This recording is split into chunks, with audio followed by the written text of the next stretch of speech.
for 5 minutes. Thank you, Mr. Chair, and thank you to the witnesses, General McConville. Thank you for your service and congratulations on your retirement. I have the pleasure of representing Fort Gregg Adams, formerly known as Fort Lee, and I want to take a deeper dive on some of the quality of life issues. First, I will say the 3 issues we hear the most from the servicemen and women and their families is housing, particularly the quality of the barracks and the dormitories there, access to mental health services and mental health workforce, and childcare. We've touched on each of those, but I want to dive a little bit deeper into childcare, and I'm making my staff nervous by asking a completely off-scripted question.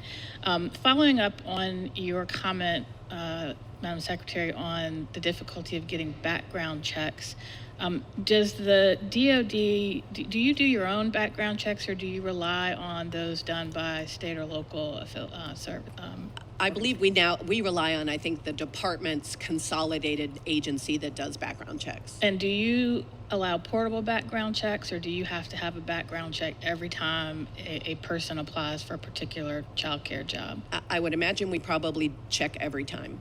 Okay, we have found in Virginia that when we allow portable background checks, that opens up a lot of doors, because we saw where someone may be applying for 5 different child care jobs. They had to get a background check every single time. If they get a job within a year, they'd have to get another background check, and there was a huge backlog. So if that is something we need to look into for you all, I think we should.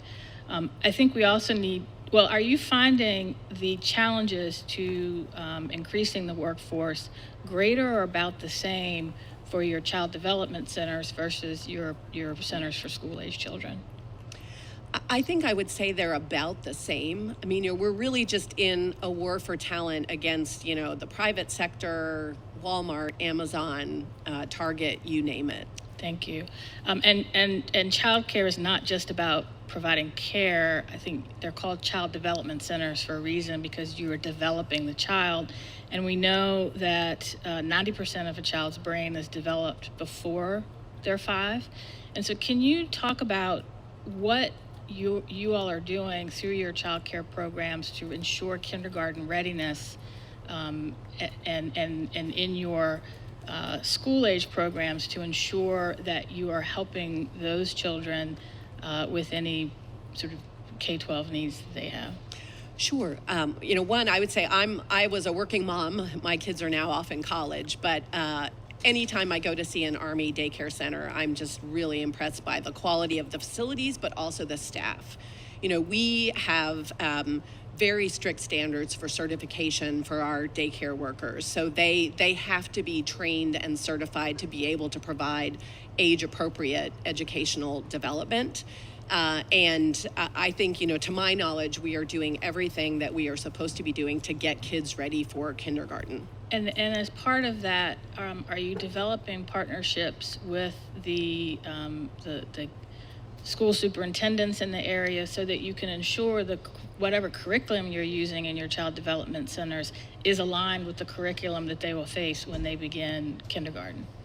I would have to look into that, Congresswoman, to see if we're doing that specifically. I know in many locales we are partnering with colleges and universities that have children's education programs and bringing in those students to be basically interns in our daycare centers, for example. If you're not, I strongly encourage you to do that, because what we've also seen and studies show is if those curriculum are not aligned, all of the gains that child gained before they started kindergarten will be lost by 3rd grade, because those curriculum are not aligned. And you really are laying the foundation for those children on whether or not they are going to succeed once they enter kindergarten and beyond. So I strongly encourage you to do that.